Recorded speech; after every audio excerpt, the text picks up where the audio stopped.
Good morning, everyone. It's Karen. Happy Live Wednesday. Hope everybody's doing really well. It's good to see everybody in the chat room. I'm going to pop over there in a second, but I just wanted to let you guys know today is our free for all questions. So if you have a question for me that's crochet related, I'm going to put the ticker down at the bottom, but just to remind you, just type in the letter Q, a space, and then add your question. This way I can queue them up. I do have 3 questions already queued up from my form, and I'll talk about that in a little bit. But I just want to let you know now, if you have any crochet related question, make sure you put it in the comments. I'm going to jump over to the comments and see who's all here. We have Linda and Daisy's on her lap. I'm so glad. And thank you for smashing that like button. If I really would appreciate it if anybody who's here who hasn't hit the like button, please do hit it. And if you haven't subscribed, make sure you subscribe as well. Charlene is here. Good morning, Charlene. It's good to see you. I'm so glad you like Wednesday lives.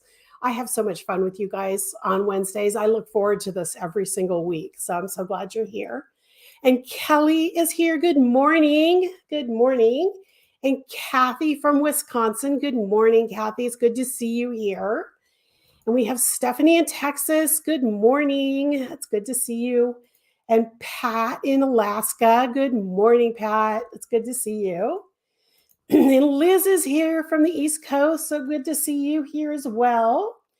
And Renee is here. Good morning, Renee. Good to see you. I'm so glad you're here. So I am going to do a couple things here. I'm going to make myself a little bit bigger, and I hide the background for now. Oops. Yeah, maybe not. Maybe I'll have to figure that out later. Okay. I was going to make myself a little bit bigger, but it's not letting me do it right off the bat. So I'm going to just let it go for now. Anyway, so again, today our topic is any crochet question. I do have 3 queued up that I'm going to start with. And then if you have any questions for me, make sure you put them in the comments. Make sure you type in the Q and do that. But before we get started, I want to talk about the giveaway. As you guys know, if you're watching live, I always give away a free pattern at the end of the show. And this week's free pattern is my coastal cowl. Now, just so that you guys know, before you enter the giveaway, check to see if you have this pattern, because the system will not take you out of the running for a free pattern if you type in the code word, which I'm going to show you in just a second. So make sure you have the pattern before you enter to win, because this is one of my older patterns. But this is Coastal Cowl. Oops, I got it upside down. Well, it doesn't really matter. You can wear it either way. Unfortunately, the yarn I used for this cowl is no longer available. She's no longer dyeing yarn, but this works with any gradient. And I love this cowl. It's a really nice, deep cowl, wide around the neckline. It's great for, even in the colder weather, to cover your head if you need to, that kind of thing. But I love this cowl. It is one of my older patterns. It's got my old logo here in the bottom. And you can see the cover is different and all that. So it is an older pattern. This is a print pattern. I will be sending you a digital pattern. It's a 4-page pattern. It is graphed. It has all the instructions. Well, actually, really the pattern itself is 1 page plus the graph. So it's real simple. I think it's 2-row repeat. 2-row repeat. So if you're interested in winning this cowl pattern, you're going to type into the chat exactly as you see it on the screen. I know a lot of people tend to put spaces and then they don't get counted. So to make sure you don't have any spaces, Summer at the Coast. Make sure you have those 2 T's together. So it's hashtag, you need to have that hashtag there. Hashtag Summer at the Coast. So if you're interested in winning this cowl pattern, make sure you type Summer at the Coast. Now, the way this works is if you are a current customer of mine in my, my shopping carts over on my website, I will be able to actually add the pattern to your account. So if you're a current customer, I will add you to the account. If you are not, you let me know when I draw the winner, and I'll have you shoot me an email so I have your email address and I can get the pattern to you through my shopping cart. So I just want to make sure everybody knows that. So summer at the coast is our code word. I'm going to take that off the screen for now. Okay, so I see some more comments in here. Okay. Oh, Karen McKenna's here. Hi, Karen. It's good to see you. What yarn is that? The cowl. The cowl is fingering weight, and it was from Whooley Wonka Fiber Arts. She's no longer dyeing yarn, so you can't get this yarn anymore. But it's a merino based. I'll tell you exactly what it is. It is superwash wool, silk, and glitter. So that is what and it's fingering weight. It was her gradient cakes that she used to dye. So if you are interested in this particular colorway, it's no longer available, unfortunately. This pattern was released, I want to say 2015, 2016, 2017. So yeah, she hasn't been dyeing for at least a couple of years now. So you cannot get that particular one. Okay, so Renee says, is that cowl in your coastal book? No, it is not. It was actually designed before the coastal book came out. So yeah, no, it is not available in my book. So you guys, and the yardage you need, I saw Karen just posted, that is 435 yards of fingering weight. So, and then Linda already has that pattern, so she can't enter. But if you don't have the pattern, go ahead and enter. Remember, type in summer at the coast so that you can be entered to win. And I'll draw that a little later. And I'll remind you guys again what the code word is a little bit later in the stream. Martha, good morning from Southern California. Good to see you. It's been a while. I'm glad you're here. And I see some summer at the coasts coming in. That's all great. Okay, perfect. Okay, so like I said before, guys, my theme today is questions. Any question about crochet? It's our monthly Q&A program. Before I actually get started with the questions, I want to remind everybody, if you want to ask me a question for a future Q&A and you want to get it out early, I do have a link that you guys can go to and give me ask your question. It's KarenHooley.com/Q, capital Q, small n, capital A, and that will put it into my it's a Google form. And I'll put it in the form. And before I actually get the pre-production going for this show, I always look at the questions and pull all the questions that I know I can answer online. So because I know a lot of people can't watch every week live, and I want to be able to answer their questions as well. And if for any reason I can do a whole show on one of your questions, I'll hold it and I'll actually let you know about that show when it does happen. And I do always contact everyone before the show starts. This week I was a little late and let everybody know this morning who I pulled their questions. So I don't know if they're going to be able to pop in or not, but that is what I wanted to let you guys know. And if you have a question, because I only have 3 today, if you have a question you want to ask me, it doesn't have to be related to what we're talking about. It can be something else, as long as it's crochet. You go ahead and make sure you in the chat, you type in the letter Q and then the question that you have, and that way I can queue them up as needed. So I just want to make sure. I saw a bunch of comments here. Pat already has the pattern. Okay.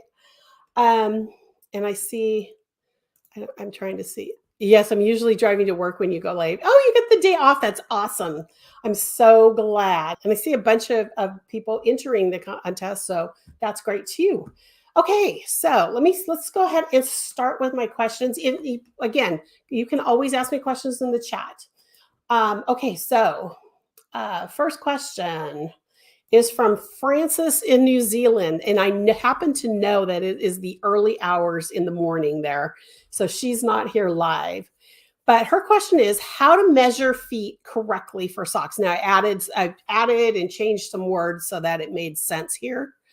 And so I am going to add to the stream here um, a couple photos so that you guys can see my answer to this question. Frances does a lot of socks, and she found me through my sock book, I think, if I remember correctly. I can't believe I'm crocheting socks, as I believe. So here's a photo I use in my classes for my cuff down socks. And this is if you're going to customize socks, because most sock patterns are written for particular circumference, and then you can adjust the length of the foot based on how long your foot is. And usually the rule of thumb with a standard pattern for a sock, whether it's crochet or knitted, is that you base it on the circumference of the foot. And we'll talk about that in just a second. But we all know that our ankles and above our calf, however high you like to make your socks, might be a different measurement than your foot circumference. So you want to be able to customize your sock a little bit to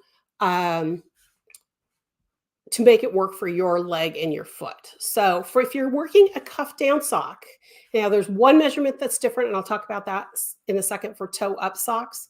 But for cuff down socks, letter A is the circumference of where you want the high point of your leg. So in this case, I just did it a little bit above the ankle, but you could go up higher if you wanted to have knee-high socks, or you wanted to have it halfway up your leg. You could go higher, but that is the measurement that you want at the top of the cuff. Then letter B is the height of your sock, or the height from where you measured A all the way to the floor. Now, A, B, and C should all be measured when you are standing. D is hard to do if you're standing. So D you can do sitting down. Okay, so A is the circumference of the top of the leg where you want the sock. B is from that point down to the floor while you're standing. That's really important. C is the entire length of your foot to the longest toe. Now, for the arrow in this picture, I did not go all the way to the tip of the big toe because it would have gone into the black portion of the photo, or the darker portion. You wouldn't be able to see the arrow. But in this case, I would measure, because that big toe is longer than the smaller toes, all the way to the big toe, to the tip of the big toe. So that's letter C. And then letter D is the circumference of the widest part of your foot, which is usually around the ball of your foot. That's why I have the arrow there. But if you have a wider spot because of something else, that is where you want to measure. You always want to measure the widest part of your foot. So that is how I do cuff down socks. Now let's go to toe up.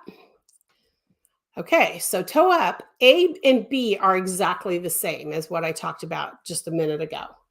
So A and B is the leg circumference at the highest point you want. The length of the sock is B from the top where you measured your circumference down to the floor.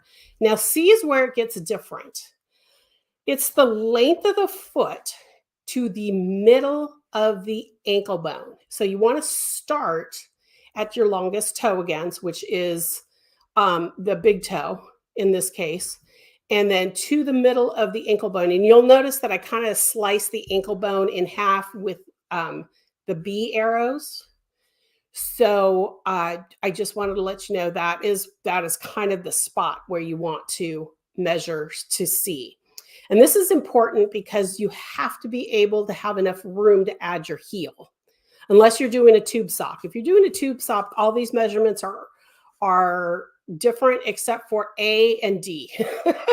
The length of the sock is determined on how high, if you try it on, and how high you want it to come up your calf. So, because there's no heel involved. But if you are doing a sock with heels, you have to do C. And then D, of course, is your circumference of the widest part of your foot. So I'm going to check that. I see there's a couple comments coming in. So I'm going to check the chat room just to see what you guys are doing here. Okay, I see that there is a question. Okay, awesome. Okay, so does that make sense? Anybody have any questions on that? I know Francis isn't here, but Francis, if you're watching after the fact, which I know you do, you have done in the past, make sure you just leave a comment and in the comments below the video, and I'll answer whatever questions you have. Anybody have any questions on this at all? Okay.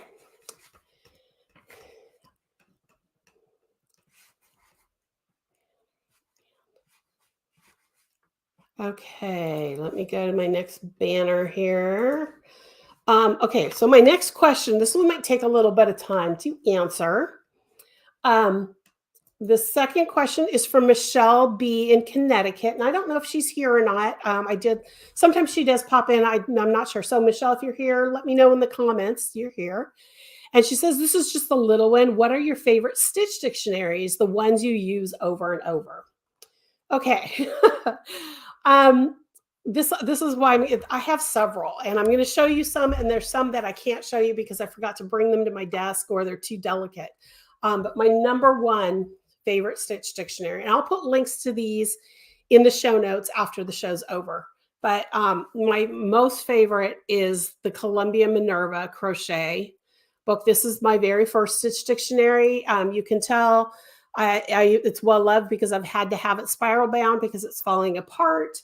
This came from my grandmother in the 1970s. I believe it was published in 74. Yes, 1974. And it's literally an old-fashioned stitch dictionary where it's just got the verbiage. There's no stitch charts, but it's broken out into, like, there's chevrons in here and color work, and there's a little bit of Tunisian, there's hairpin lace, there's flowers, all sorts of stuff. So this one, honestly, if you have a copy of this book, you might see a lot of my patterns, especially my early patterns, have stitches taken from this book. So I do know you can still get it on Amazon. I'll make sure there's a link in the show notes after to get this book. But this is probably my number one stitch dictionary that I have. So this is my number one. Now you can always tell if you ever visit my studio which my favorite stitch dictionaries are, because they are going to have sticky notes. Now this next set is not going to have sticky notes, but then the next few are going to have some sticky notes. My second set of stitch dictionaries that are my favorite are the American School of Needlework 101 series. I have doilies, I have crochet stitches, I have embellishments, thread crochet embellishments. I have 101 stitches for Afghans, 101 crochet squares by my friend, the late great Jean Linehauser, 101 ripple stitches. There's a sticky note. And then 101 crochet edgings, which you can tell is well loved because, again, I had to spiral bind it. These are also some favorites of mine. I can't even tell you how many, even though I may not use them exactly the way they are in the books, how many stitch patterns I've gotten from these. I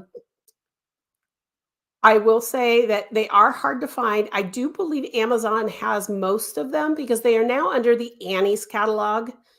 I don't know if 100% of them are still available.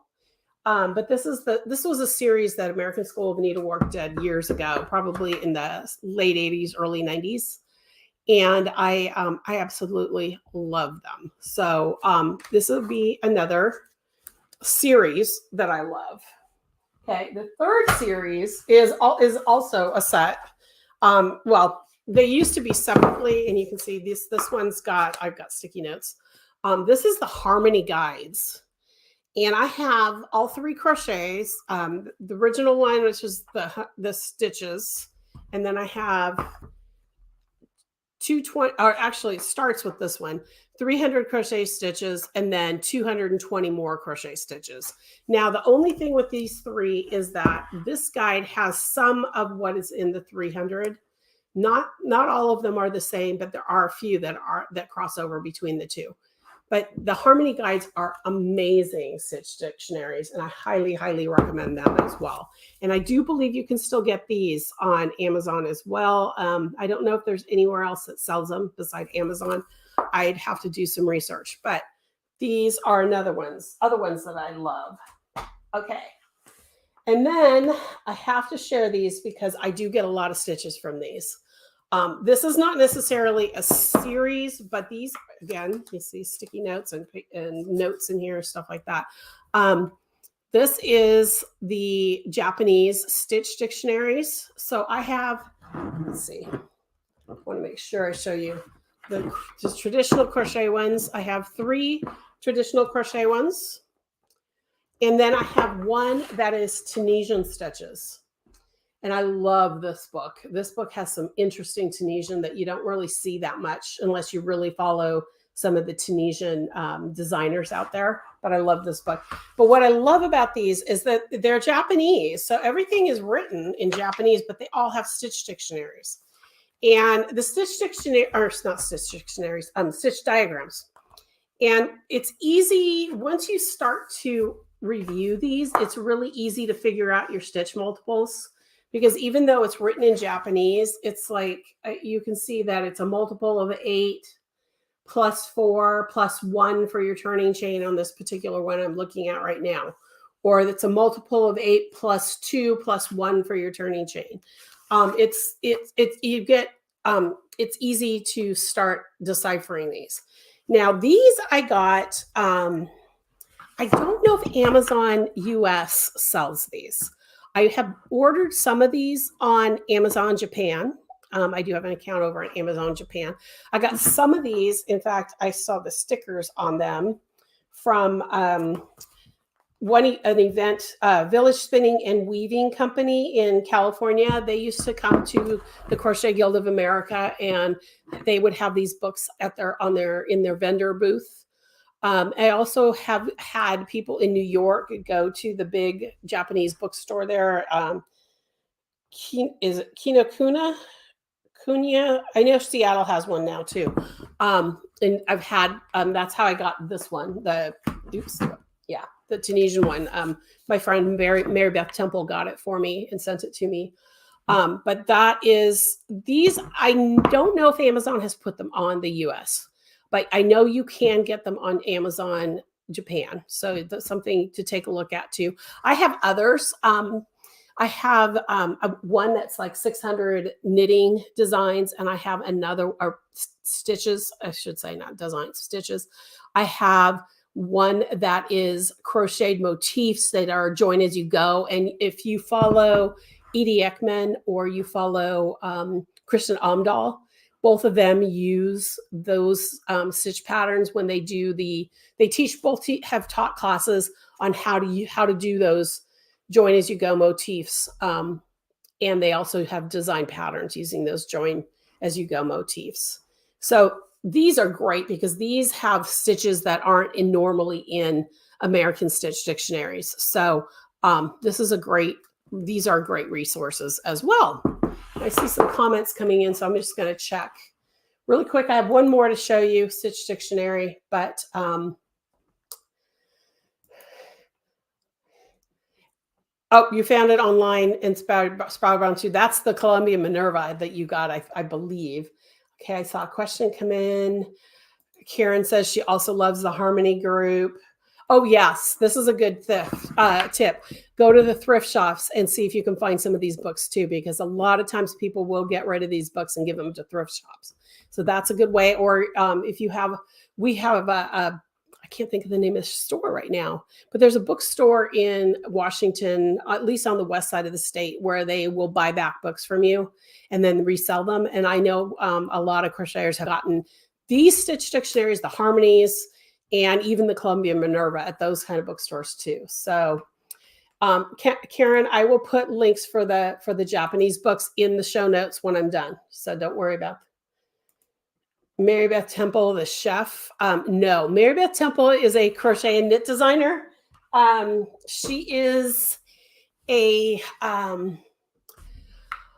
she's hooked on crochet is usually her handle. She now works for Annie's as one of their editors. So I don't know that she'll be designing anymore, but she has done classes for interweave. She's taught for Crochet Guild of America. She has taught at other events. She now works with the New Craftsy company in their creative crochet circle. She has done a lot of videos for them. So you might want to look her up because she does have a lot of great information out there. Karen said, yes. I'm not sure what she's saying yes about. And Powell's too. Powell's, if you're in the Portland area, Powell's Books is another place to go look for books. Okay, so one more Stitch Dictionary. And this is new to me because I just got it about 6 months ago. But this is called the New Crochet Stitch Dictionary. And it is from two designers who live in, I believe, in the UK. It doesn't say where they're from. Oh, one is in Germany, in Hamburg. I don't know where the other one is. I'm thinking she might be German too, though. Nellie Bross and Eveline Hetty Burkhardt.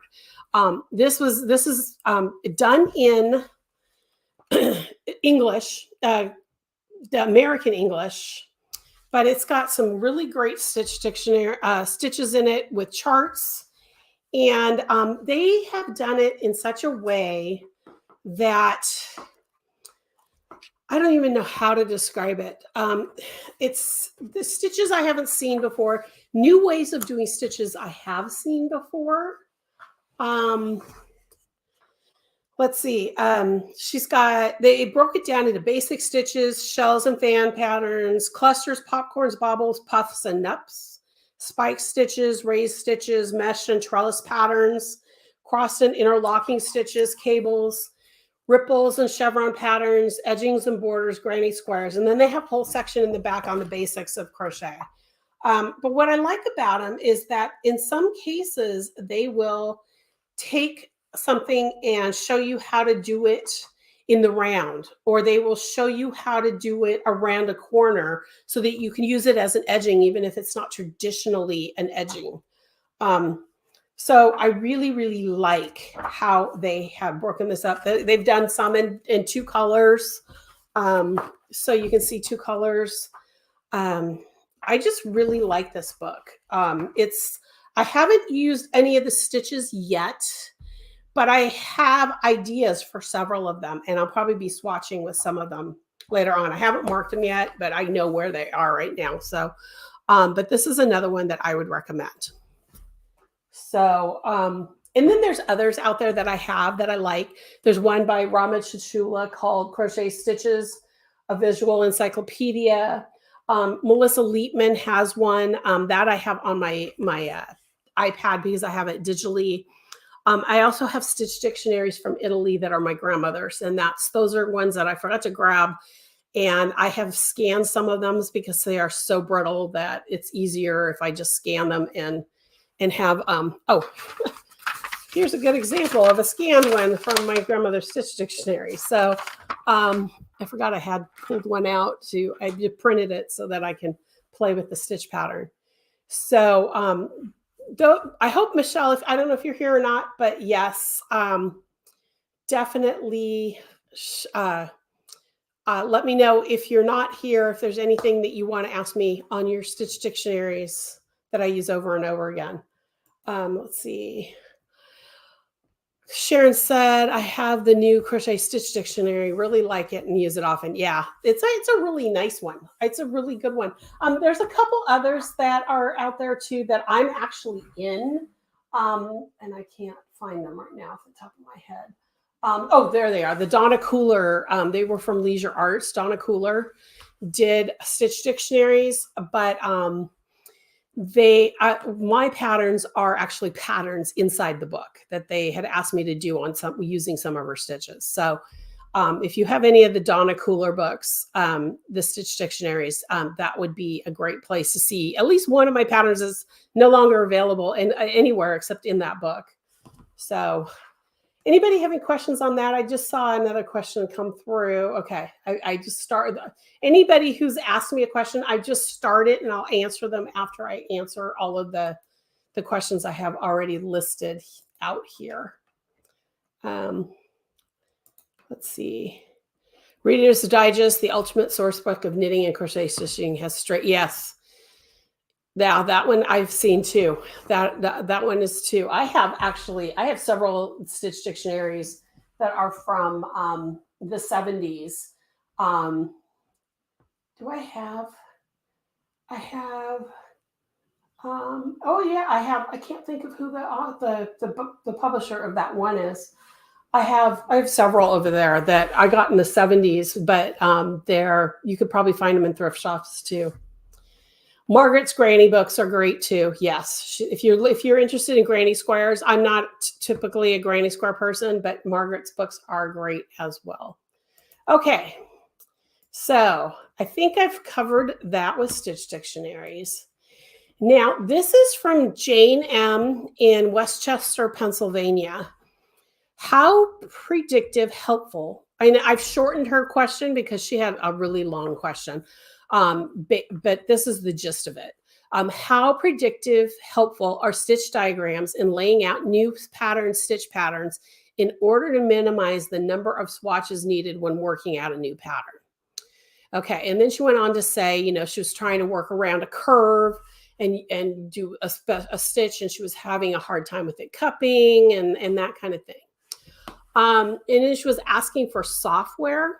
Now, Jane, I don't know if you're here, but if you are, post in the comment or post in the chat. If you aren't, and you have, if I'm not answering this question correctly, let me know in the comments, and I will, I'll get back to you on it.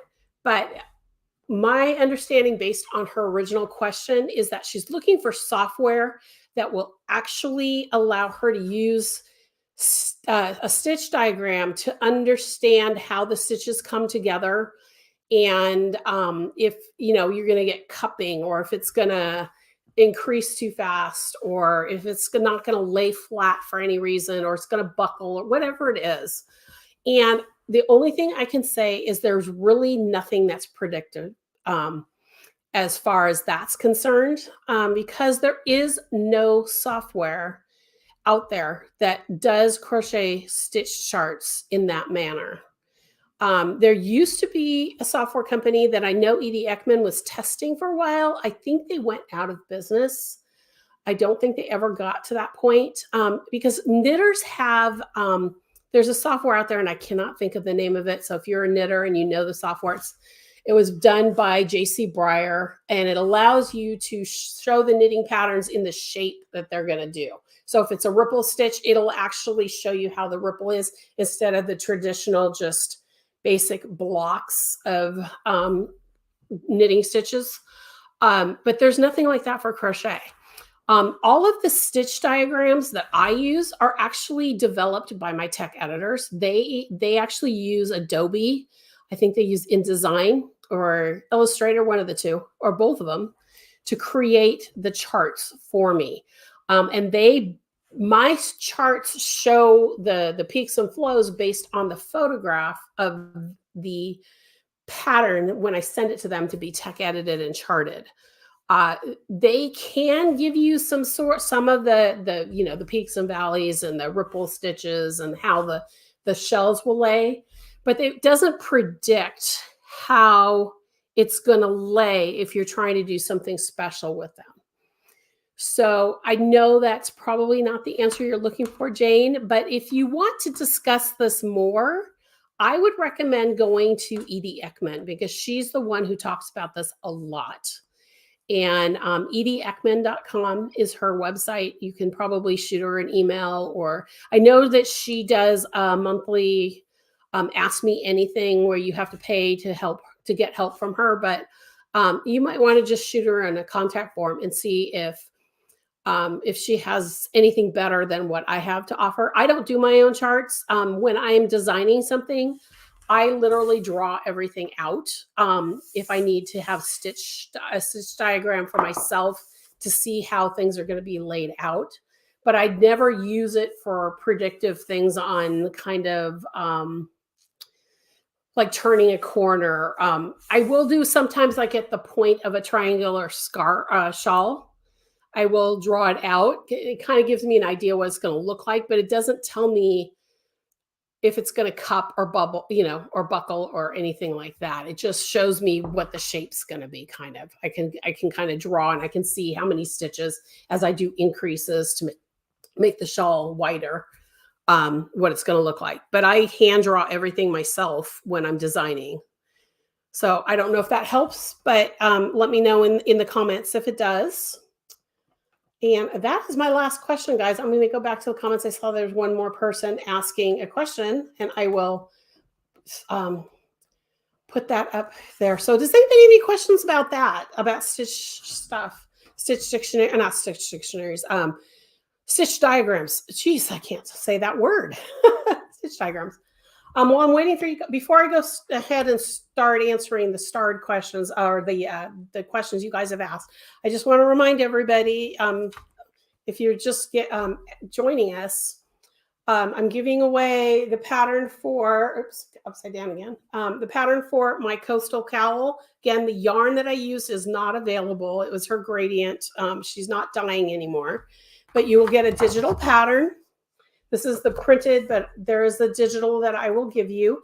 And in order to enter to win, make sure you type in the chat room exactly as you see it here. Hashtag summer at the coast. Exactly the way you see it here in order to be able to, excuse me, in order to be able to be entered into the drawing.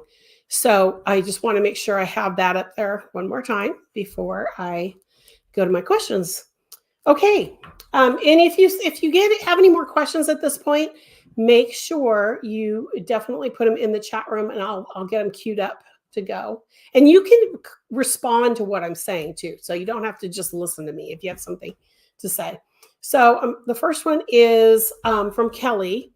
Are there other good ways to close the toes off cuff down socks that isn't whip stitching them closed? I never use whip stitching at all. I use the Kitchener stitch. If you're doing knit socks, I do Kitchener. If I am doing crocheted socks, sometimes I'll do the mattress stitch. Most of the time it's just whip stitch.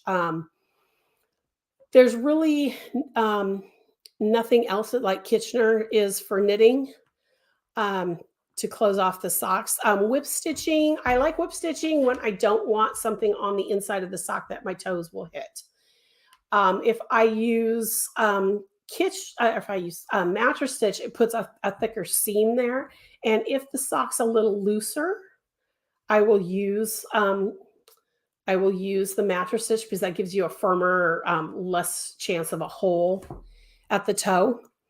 But if you're going to do cuff down socks, those are the three major ways. I mean, whether you're a knitter or a crocheter, it's Kitchener, whip stitch, or mattress stitch is usually the main ways. Or you can, and with knitting, you can knit them together too. There's ways to do that. But since we're talking crochet, I just wanted to make sure I said that as well. Okay. Crochet socks. Okay, so you're talking about crochet socks. Yeah, so whip stitch or mattress are the two that I use. There might be other ways out there. Don't know for sure. Okay, so then Liz asked, what are my favorite stitches beyond the basics? I love lace. I love Italian lace. I love lace motifs. I don't use lace motifs that much because the thing about lace motifs is that you have to sew them together usually. You can stitch them together, and you'll see that I do have patterns out there where it's join as you go with lace motifs, but anything lace is pretty much, there's really, I there's a stitch out there that I call the flower stitch. I don't know what it's called. I've never seen it in any stitch dictionary, but a friend of mine in California before we moved to Washington shared it with me. And it's literally a half double, a single and a half double that makes this pattern that looks like flowers. And I love that for baby Afghans. In fact, I do have a pattern out there for baby Afghan that uses that stitch. So if you're looking for something that's more textured and closed, that would be that. I do love ripple stitches. And designing ripples with ripple stitches can be a pain in the behind, but I have learned how to modify traditional ripples to work in the round. I have, learned how to do other things with ripples that a lot of people don't usually do. So those are another thing. I'm in all kinds, whether they're closed ripples or lacy ripples. I like that. I like those a lot. I'm a big fan of double crochet. So most of my favorite stitches will include double crochets in them. You can probably, if you have my shawl patterns, you'll notice that I love to make shawls with double crochet main fields. That if I need a plain area, it'll be just double crochet. So does that answer your question, Liz? I hope.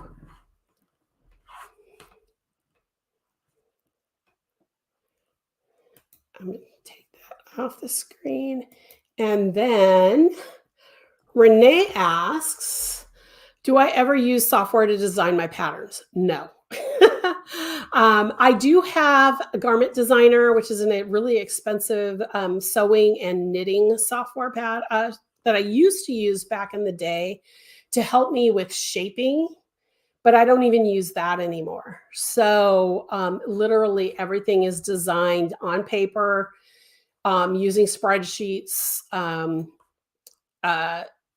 swatching. A lot of times I'll have a skein yarn. I'll have something that looks like this, and I just swatch with it until I see what I'm gonna see with it, and then I go from there. Designing is on paper, or the actual numbers are on paper or in a spreadsheet, depending on what it is that I'm making. If that helps. Okay, take that off. Okay, and Liz says, yes, that helps. I'll invest the flower stitch for sure. Okay, anybody else have any questions for me before we move on? I'm gonna have a sip of my coffee here. I am still dealing with whatever it was I had last week. So that's all like right here in my throat. So it might sound a little funny. Anybody have questions on anything else? I mean, anything I do, patterns that are being released, anything like that. Okay. Okay, so next on my list, I just saw Kelly came up. When you swatch with a yarn you're planning, that you are planning a design, is there a specific stitch that I always use? Yes, double crochet. I always start with double crochet, just because, especially if it's a yarn that's new to me, a new brand, a new colorway, a new weight, whatever it is. I always start with double crochet because double crochet is my favorite of all of the basic stitches. And then from double crochet, I can see the texture of how the yarn's going to work, texture wise. Because if you're working with a boucle, which is the bumpy yarn, it's going to look different in double crochet than a smooth yarn. If you have a tight twist versus a loose twist, double crochet is going to show you what the yarn's going to do. And then also it helps me see if it's a variegated or speckle or even a gradient, how it's going to pull, if stuff like that. So I always start with the double crochet. Then once I see what the stitches are looking like, if I have a specific, let's say I'm designing a shawl, Okay, a lace shawl. I'm thinking this would be a great colorway for what I'm thinking. Once I've done the double crochet and I say, okay, yeah, this is going to work, then I'll use the main stitches of what I'm thinking for my shawl. So whether it's lace stitch or if it's a textured stitch or if it's even an edging, if I'm going to put a particular edging on whatever it is, I will swatch the edging, just the edging, just to see what it's going to do for me. So, because a lot of times I'll pick up a yarn like the one I just showed you that is variegated, and I'm going to think, oh, this might not look good in an edging, but I'll swatch it anyway, and then I'll see, oh my gosh, this is going to look great in my edging. So that's why a lot of the shawls in the Pattern Club this year, coming up, are going to be in variegated yarns. June's has a variegated yarn. July has a variegated yarn. October and September and October both have variegated yarns in them. So, and that's a surprise to me in some cases. Sometimes I'll use the variegated yarn, like in a shawl. I'll use it for the main field and not the edging. I'll switch out the color for the edging. Because the edging doesn't work in that particular variegated, but a lot of them will. So a good example of a current pattern that I have is my Whimsy. I used a variegated speckle type of yarn for the edging on that, and it's beautiful. And I use the solid for the main fields. So does that help? Is that because it is your favorite stitch and use it often? Yes, that's another reason why I use it. But for me, what I like about double crochet versus single is it's taller. There's going to be bigger spaces between the stitches, and it's not so tall like a triple that it's going to give me too much air in there. Half double, I like to. I'll swatch with half double if I know I'm going to use half doubles in what I'm working on. But half doubles doesn't quite have enough space for me to be able to actually see how the yarn's going to move, how it's going to twist or untwist, how the stitch definition is. If you can get good stitch definition with a double crochet, your lace work's going to be great. Even your double triples and your triple triples and your picots and your chain spaces, all of that is going to all come together. And I can see at least for me, that's the way I can see how the yarn is going to work, whether it's the color, the twist, the weight, all of that. Does that make sense, Kelly? I hope. Anybody else have a question?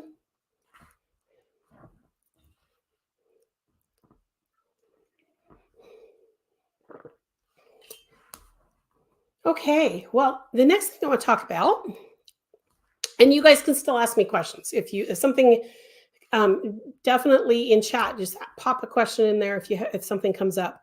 But I wanted to let you know, if you're following me on Instagram, and I think I did it on my Facebook page too, I posted a picture of a new project that's going on the hook and kind of alluded to a mystery crochet along, and I have started working on that. So you can actually see the colors I'm using and the yarn I'm using, but you're not going to see anything else. I'm planning to have the mystery crochet along probably in September, because now that my daughter is getting closer to her due date, I'm kind of trying to keep July and August open, and just because I don't know what she's going to need from me. If she's going to need me, I would bet I will be there for some period of time. I don't know for sure, but I would think so. So it'll probably be in September that we'll do the mystery crochet along. So I am working on that. So if you're waiting for a crochet along from me, that's going to be the first. That'll be the first mystery I'll do in a while. It's been a while since I've done a mystery. I am also going to be doing a crochet along in June for a pattern that's being released in May. You'll be finding, if you're on my newsletter, you'll be finding out more about that in the middle of May. That particular one, I think it's being released on the 24th. Yeah, on the 24th. I had to look at my calendar. It's in conjunction with a dyers, and she's going to actually have a link where you can actually order the yarn that I used for that pattern.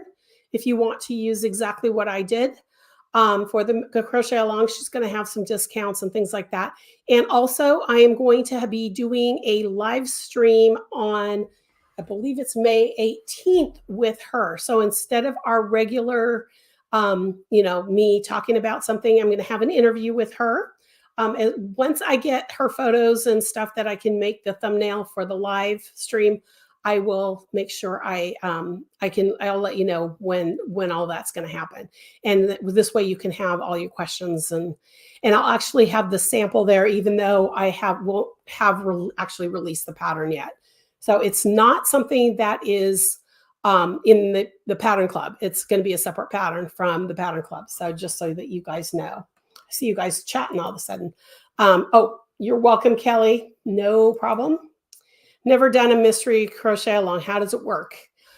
With the mystery crochet along, what happens is, and it depends. I'm still working out how many weeks, if it's going to be a 3-week or a 4-week pattern. But every week you get a portion of the pattern, and you don't get to see the final project. I'll tell you whether it's a shawl or a sweater or a cowl or mitts or whatever it is, but I will not tell you what it looks like. And every week you get a portion of the pattern and you work on that. And then the next week you'll get the next portion. And then the final week, what happens is I finally show you the final project with the last portion. It's usually like an edging or finishing or something like that. And that's how it works. And then once that's done, you'll get the complete pattern laid out and formatted the way I usually do it. Now, I haven't decided exactly how I'm going to do it, because in the past, what I've done is I've done a pre-sale for the pattern. And I usually start around $3 or $4. And then every week leading up to the very first clue, it goes up to the full price of the pattern. I'm not sure how I'm going to do that this time around. For those people who might want to do it. The Pattern Club may or may not get it for free. I haven't decided on that either, because I have to see what the final layout's going to be with that pattern and how much it's going to cost me to produce it before I decide whether or not it's going to be free. But yeah, so that's basically how it works, Renee. So hopefully,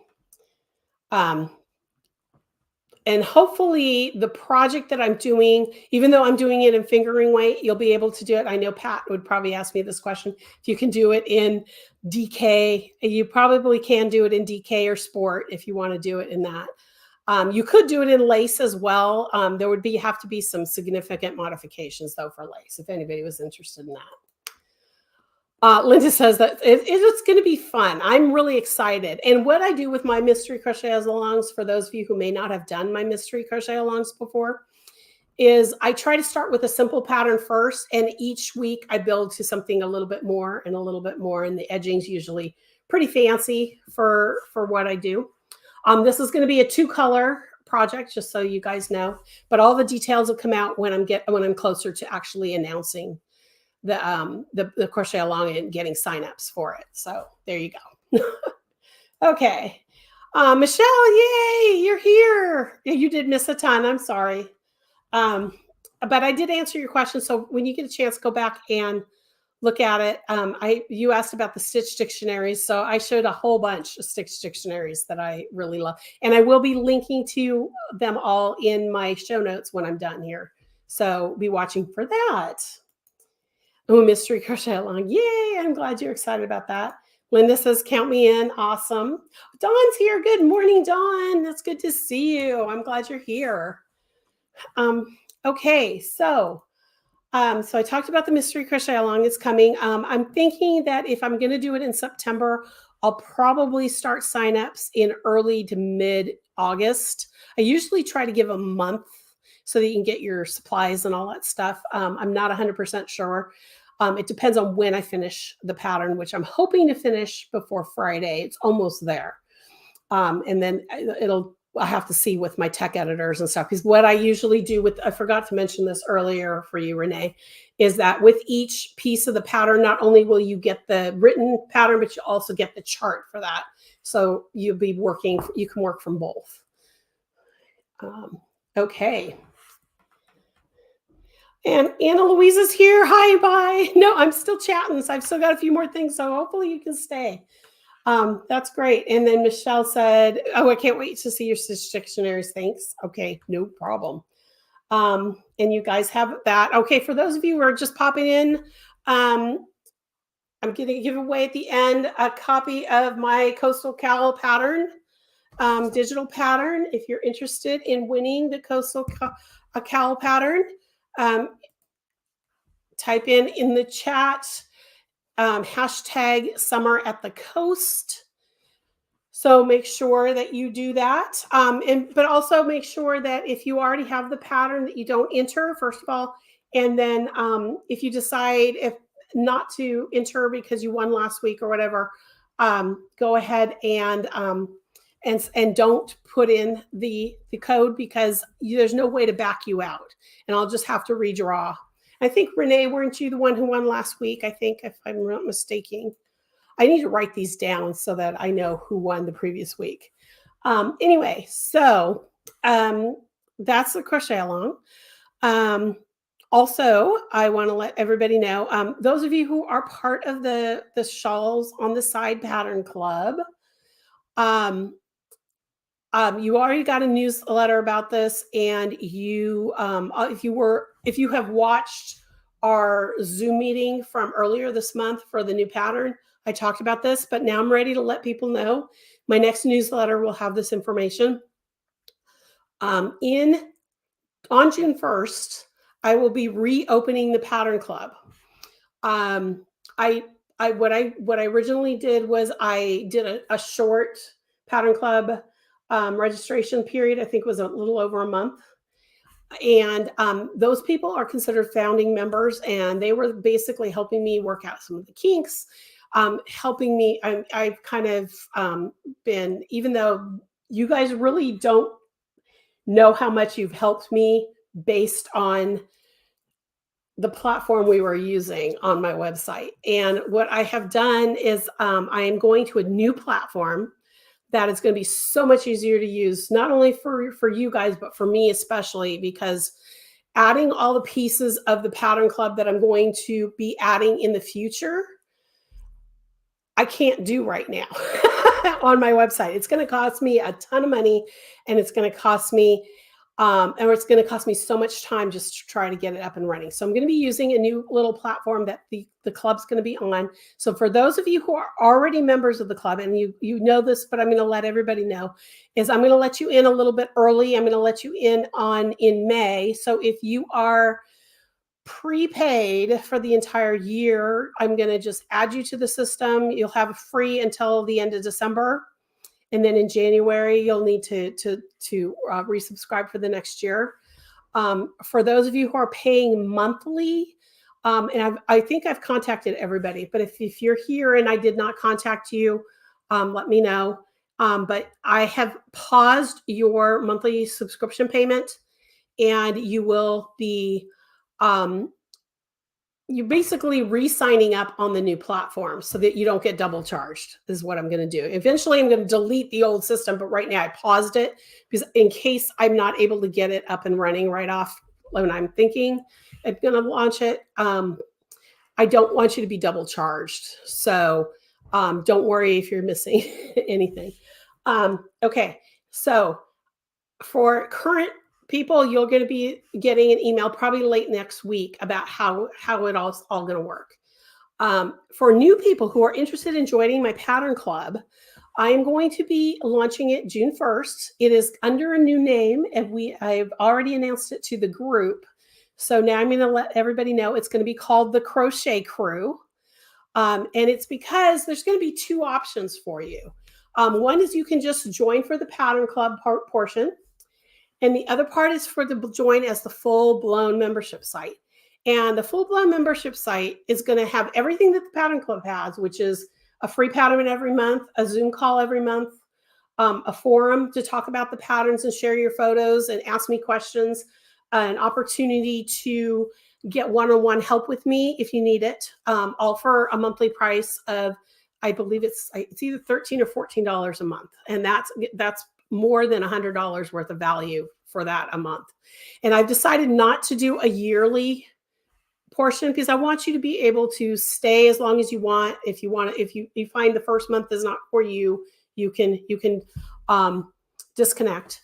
But then the full blown membership site is not only going to have the pattern club information, you're also going to have a monthly stitch and sip Zoom call where we all can just work on whatever. We're going to have more groups where you can learn and talk to people and all sorts of stuff. What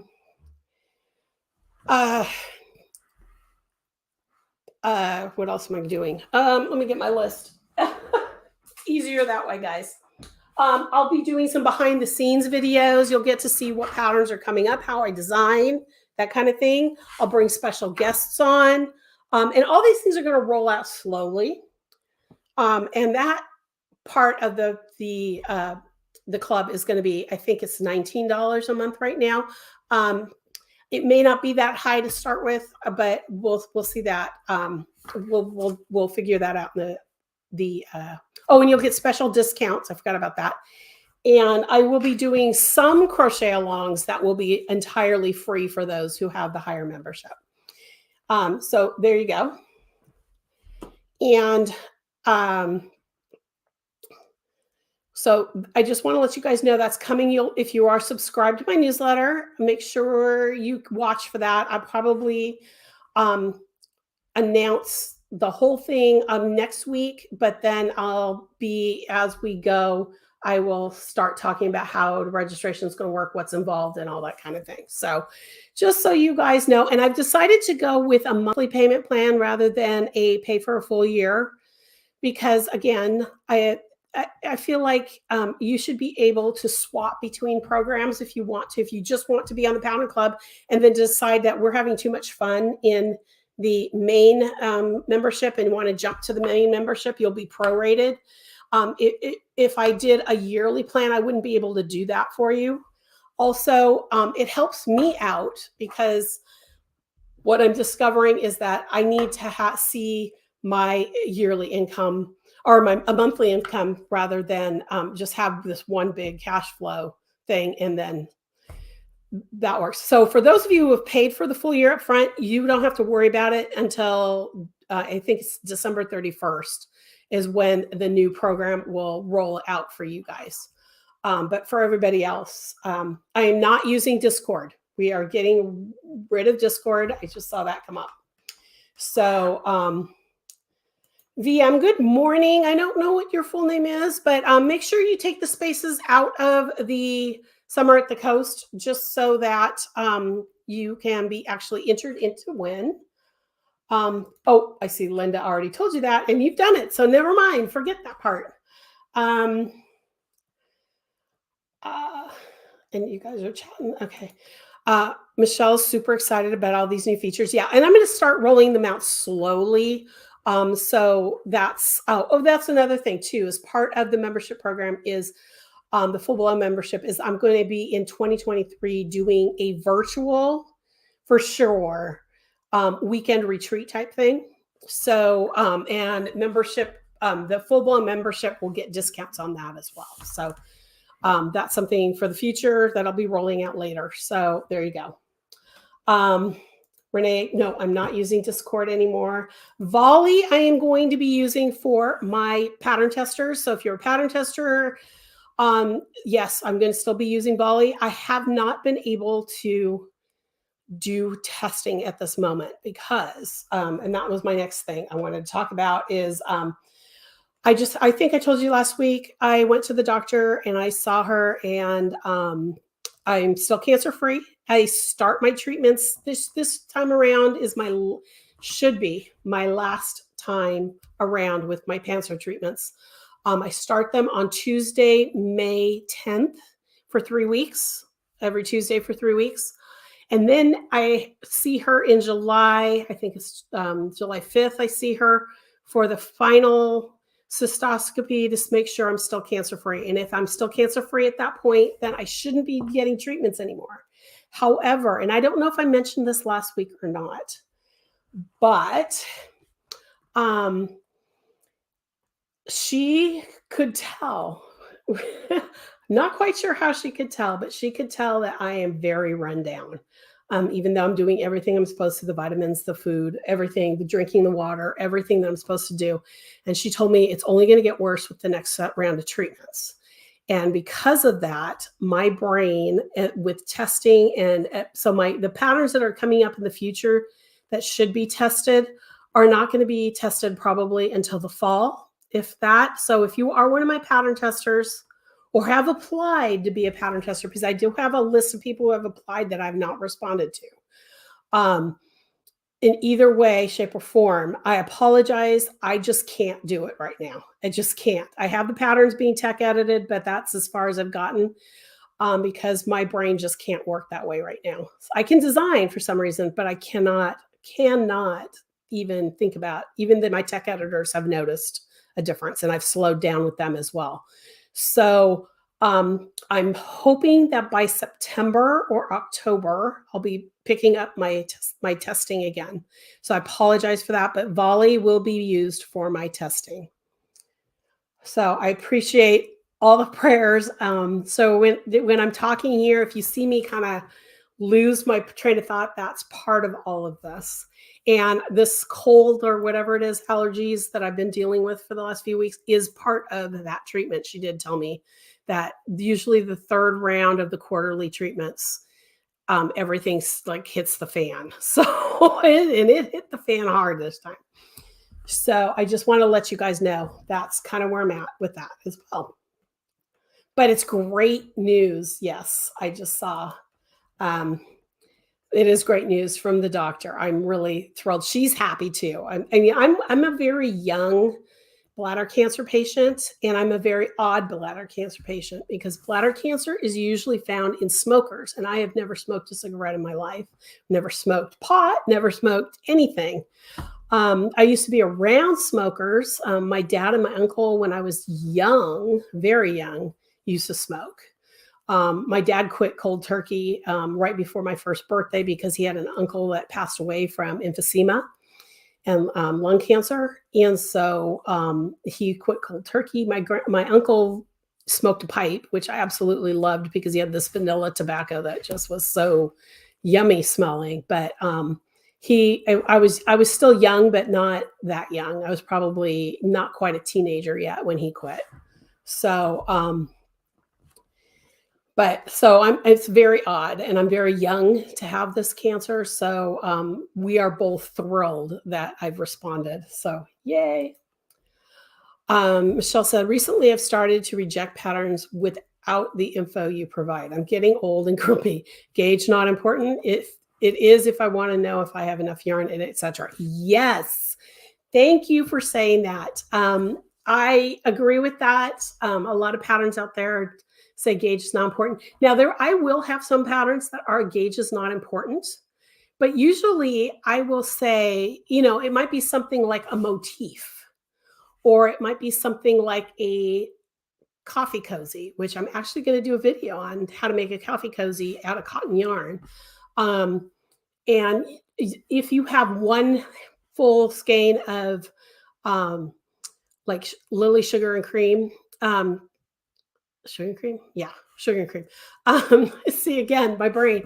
As long as you have a full skein, you can make more than one out of it. So that kind of thing may say gauge is not important as long as it fits the size. So you can adjust the number of stitches. But yes, for most things, shawls, sweaters, everything else. If I tell you you need 900 yards to make this shawl, and you don't get gauge, you are not going to be able, you're either going to have too much yarn or too little yarn, depending on if you're tight or you're loose. So gauge is so important. Linda said she'll be rattling the beads. Thank you. Thank you. It's going to be interesting because now I'm going to get my treatments on Tuesdays. So Wednesday mornings, I am just going to be post treatments. And I'm usually better the next day. But I still might be a little out of it. So I might change the format for a few weeks. If I'm not feeling, if I find that after the first treatment, I'm out of whack, we'll figure it out. But thank you, Linda, so much for that. Good luck with all the treatments. I am so grateful that I am doing this well, and I'm doing better. I just wish I would get rid of this, whatever it is with my throat. I mean, I'm so tired of sounding like I am I'm talking through sandpaper. Let's see. Oh golly, just take good care of yourself. I'm definitely going to be doing that. Trust me. I have a grandbaby on the way, guys. I need to be in good health. And actually, next week, just so I'm hoping not next week, but soon I'll be sharing with you some of the things I'm making for the baby. I don't have the yarn yet, and I'm hoping that next week I'll be able to get to my yarn shop. She's actually closed this week because she's had a couple problems with her in-laws. So I'm hoping next week I can get some yarn from her, and I'll be showing you some of the things I'm going to be doing for the baby. And thank you for praying, Michelle. I appreciate it. Yes. Thank you. I'm doing everything I can to take care of me. Believe me, I am. But you guys are part of that. It's really kind of funny because knowing I have this live stream every Wednesday and you guys are here for me has made a huge difference with my treatments. So and with how I feel and what I'm looking forward to. So I'm going to do my best to be here those Wednesdays, even though I'm having treatments the day before. So if I look a little out of whack, you guys know why. If I talk a little out of whack, just like Karen, stop now. So I do have an interview on 1 week, and I'm going to be prepping for that a lot before we go live that day. But I should be okay.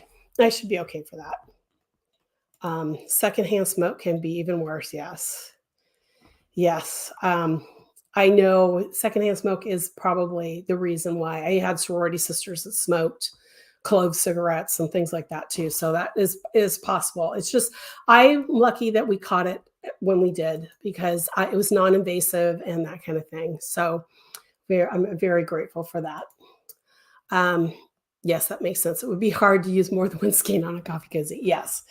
But you still need gauge because if you want it to fit on like a Starbucks cup or another, cup that you use, and rather than get more cardboard and want to use something like that, you still need to get gauge. So I may say it's not super important because you can adjust the number of stitches, but you still need to get the sizing right, which is so important. Liz says, my 36-year-old niece was diagnosed with bladder cancer in 2021. It was treated successfully. Yep. They keep telling me there's no real cause. The secondhand smoke is a possibility, but because I was so young, they're kind of doubting it because they said they would have seen the signs sooner. But, I'm 55. I could be a lot of different things. I am also a severe asthmatic, and it could be I was on a lot of steroids for a lot of years, trying to figure out my asthma. And I even though they haven't said that, I kind of often think that might be the key to mine. Was the oral steroids I had to take just to be breathing after my kids were born. So that's my theory that I'm sticking with. But it could be a lot of different things, or it could be just God wanted me to have something like this in this season of my life, and only He knows the reason why. So I don't know.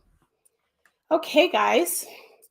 We are way over normal time. I'm usually done by 10. But I want to go ahead and do the drawing. So I'm going to give you guys a couple more seconds to put your entries in before I do the drawing. Remember, we're going to do the coastal cowl. I love this cowl. This is one of my favorite designs ever. In fact, if you guys always hear me talk about Schmutzerella yarns, but using her gradients, I'm going to put myself up a little bit bigger here. Her gradient sets would be perfect for this cowl. So Schmutzerella, I'm going to put that back up one more. Oops. I'm going to add it back to the stream there. I'm going to make it bigger. And And I just saw another one here. Really glad you caught it early. I had surgery this past Monday to remove a very large growth. Oh, I'll be praying for you. I will be praying for you. Let us know. Let me know next week how it goes. And then Kelly said, seems like it would be a good for a mini skein set. Yes, it would be very good for a mini skein set. I think this one has 1, 2, 3, 4. This one had 5 color changes. This was a cake that just did the gradient, but you could use all 6 if you wanted to in mozzarellas, or at least 5 skeins. Mini skeins would be great. And all the blessings to you, VM. Yes, definitely. Okay, guys, I am going to do the drawing. So hang on one second. I need to get over here to that page. Okay, so 5, 4, 3, 2, 1, and I'm going to hit draw. Okay, guys, let's see who our winner is.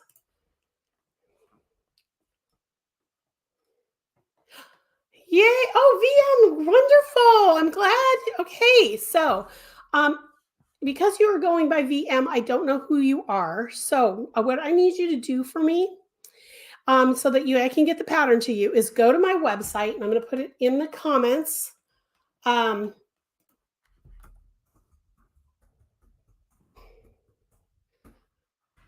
to my website, and there it is in the comments, KarenWhooley.com. And I need you to go to my contact form and send me an email through my contact form with your email address. And then I will get the pattern to you. So I am so excited that you're here. Congratulations.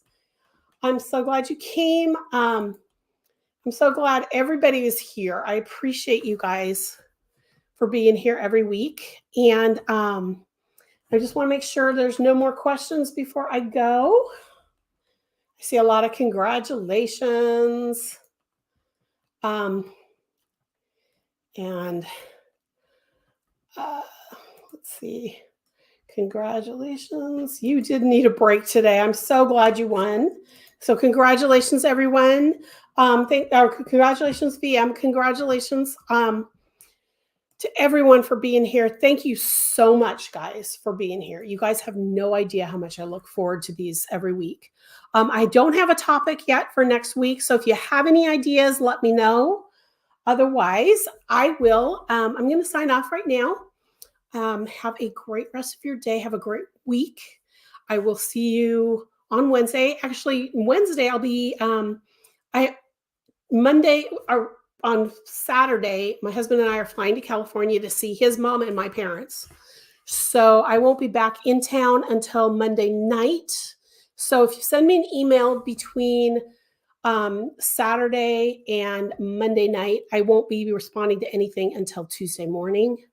So I'll be back, and I'll be talking about my trip, hopefully, and hopefully I have a project that I can show you. I have an idea of what I want to bring with me.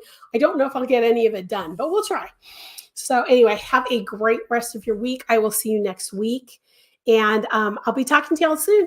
Bye, y'all.